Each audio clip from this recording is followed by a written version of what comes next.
What's up, investors? It's the Russian dude. Putin's friends were never his friends. Not China, not India, not even these so-called strategic partners that Putin bragged about in every speech like a kid, showing off some imaginary trophies for, I don't know, winning a Minecraft or Fortnite championship. The entire concept of a multipolar world that Moscow so desperately sells to its citizens as a grand plan was always just a smokescreen, a fantasy built on the illusion that Russia still mattered enough to dictate global rules. But reality has finally caught up, and it's brutal. China and India have stopped pretending. The mask is off. They're not supporting Moscow, they're squeezing it. And it's not just about diplomacy or national interest. They're literally dictating oil prices to the Kremlin at least. Like, the least they can do. Just imagine that. The same Putin who once called himself the energy superpower now has to beg for extra couple cents per barrel. The tables have turned, and every move he makes only makes him more pathetic and more dependent. The empire that tried to resurrect itself through war is now being stripped piece by piece by the very partners it relied upon. How ironic and predictable at the same time. You remember the golden years of friendship, right? All these flashy summits, red carpets and endless handshakes, Putin smiling next to Xi Jinping like they were blood brothers from another mother. The endless talk about cooperation without limits, organ transplants to live until 140. Well, turns out these phrases had a hidden footnote, until it stops being useful. China never wanted to help Russia win a war. It wanted a crippled Russia to control. Think about it. Because the weaker the Moscow becomes, the more dependent it is on Beijing. Every sanction that hits Russia tightens the dependency. Each so-called friendly trade agreement is written now in Chinese ink, not Russian. Xi Jinping plays chess, while Putin plays checkers with many missing pieces. During the first year of the war, China sat back, letting Russia bleed, pretending to be neutral, and all the while buying oil and gas at laughably low prices. We're talking discounts so absurd that Russian economists tried to hide them even from public records. But numbers do not lie. Before the invasion, Russia's budget relied on oil exports bringing in about $10 billion monthly. Now, even with record output, the state gets barely half that. Why? Because China and India, these quote-unquote friends, they set the price ceiling. The Kremlin can complain all at once, but they have no leverage, absolutely at all. Who else is buying? I mean, Europe is gone, the West closed its ports, so well, that's it, now Russia's oil sails east. Not even a symbol as a partnership anymore, but just as a tribute. And the best part? Beijing resells the same oil to the Western markets at full price, pocketing billions in profit. Russia bleeds, China thrives. Very loyal friendship, right? Putin constantly disregarded loyalty, tricking, blackmailing and abandoning his friends, and well, now he gets to taste his own medicine with a very strong flavor of black gold. Russia's oil is just one of the biggest leverage its supposed friends have over Putin. Let's see the other methods both India and China used to exploit Putin further in our next chapter. Now let's talk about India, the self-proclaimed neutral power. They do love playing both sides, don't they? Delhi smiles politely, shakes Putin's hands and says all the right diplomatic words. Strategic autonomy, mutual respect, historical ties. Meanwhile, behind closed doors, they are slowly walking out of the room with all the valuable furniture. Since 2022, India has quietly rewritten its entire foreign policy. The United States offered trade benefits, investment deals and defense cooperation, and India took them, without hesitation. I mean, why not?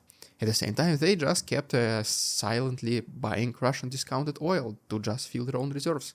Win-win for India. Disrespect to America, humiliation for Russia. But by mid-2025 something became painfully clear. India was no longer even pretending to consult Moscow on energy matters. They imposed their own pricing terms, demanding better shipping insurance, and even delayed payments just because they could. Just because they wanted to see how much humiliation the Kremlin is willing to tolerate. And Putin, well, desperate for any cash to keep his war machine running, agreed every single time. Well, next thing what you know is Russian ruble collapsed. The oil revenues dried up and India, the so-called partner, used Russia just a simple fuel depot. But that was not even the real betrayal. The real stab in the back came when India started cutting Russian oil imports in half after talks with the United States. All while publicly claiming to be fully independent from Kremlin's black gold. That's not neutrality, that's strategic cannibalism, and no. Horrible, disgusting, but understandable way you do international relations. Well, you see, India does not want Russia strong. It wants Russia available. Cheap weapons, cheap oil, cheap influence. Delhi knows that as long as Moscow is isolated, it can play kingmaker between East and West. And Putin, too proud to admit it, keeps acting like this is still a partnership of equals. Well, it's not. It's a hostage situation where one side keeps pretending that the ransom is voluntarily. But while India tries to make it sneaky in the way they exploit Russia, China is getting more and more open about it. They don't even hide it anymore. They don't care. In fact, they want the world to see it. Let's talk about new Russian-Chinese relations in our next chapter.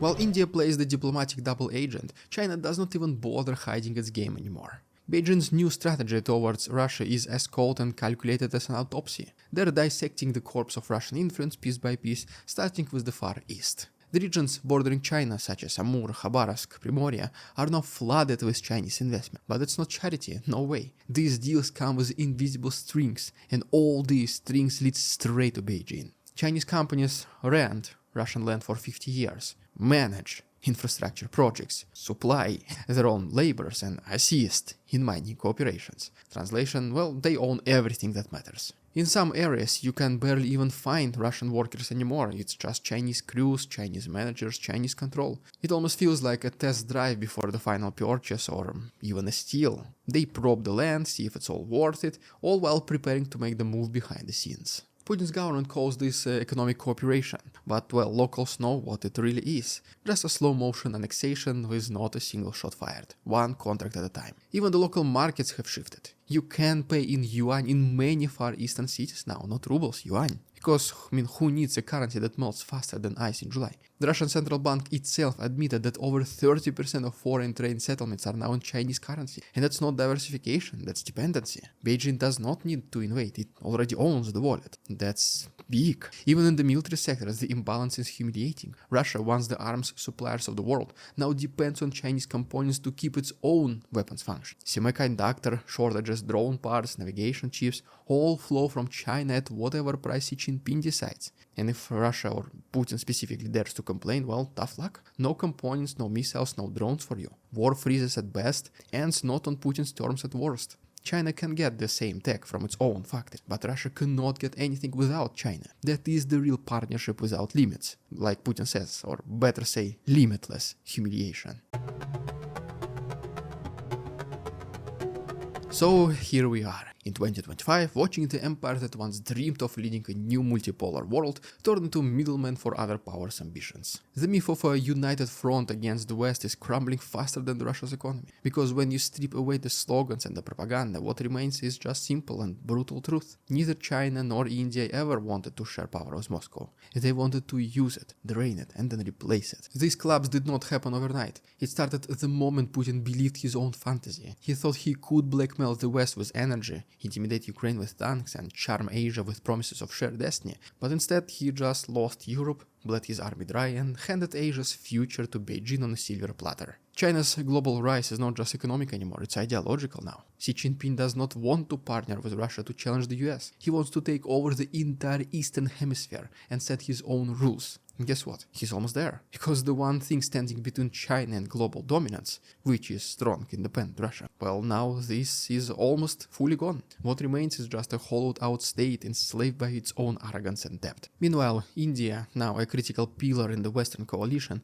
plays its cards perfect. It will keep buying oil when it's cheap, but stop when it's politically and then obviously smile through every summit while expanding US and European partners. Delhi does not even need to betray Moscow. It just needs to wait for the Kremlin to destroy itself. Every year the war gets more expensive. Every barrel of oil brings in fewer dollars, and every so-called ally cuts a slightly deeper slice from Russia's collapsing pie. What Putin once called sovereignty has become a total catastrophe for his regime. He probably knows it, but still does not want to believe it's happening. So just let's call things what they truly are. The so-called alliance of the East is dead. It was never real to begin with, just a clever lie told to a desperate country looking for validation. China never saw Russia as an equal, India never saw it as reliable, and now both are proving it. Moscow is not leading a coalition, it's being digested by one. And all that talk about multipolarity, well, it's just nothing more than an obituary written for a world that no longer exists. The Kremlin thought it was building a fortress against the West. Well, in reality, it just built a cage around itself and handed the keys to Beijing and Delhi. Just two sets, They don't even have their own keys.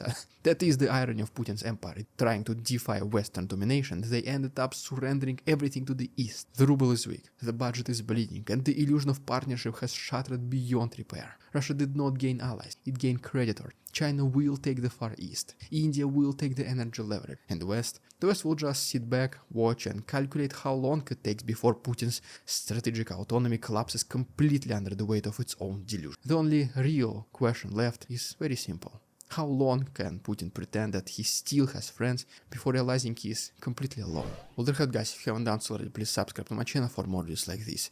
If you wish to support our work and help us stay independent, you can become our Patreon member. There is an additional chapter at the end of this episode. Check the link down below. Thanks so much for watching. See you tomorrow. We won't succumb to their tricks, the facade they try to sell.